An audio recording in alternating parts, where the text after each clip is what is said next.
নমস্কাৰ, আপোনালোক সকলোকে স্বাগতম জনাইছোঁ। মই মীনাক্ষীয়ে মোৰ অন্য এটি ভিডিঅ'লৈ।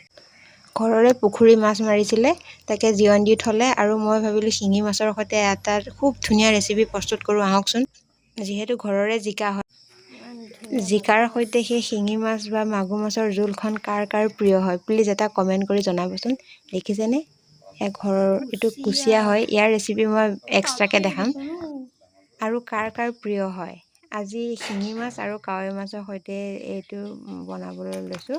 কেনেকৈ বনাওঁ স্ক্ৰিপ্ট নকৰাকৈ চাই যাব আৰু কাৰ কাৰ প্ৰিয় হয় কমেণ্ট এটা কৰি জনাব। তেনেহ'লে আহক পলম নকৰি যাওঁ ভিডিঅ'টোৰ মাজলৈ।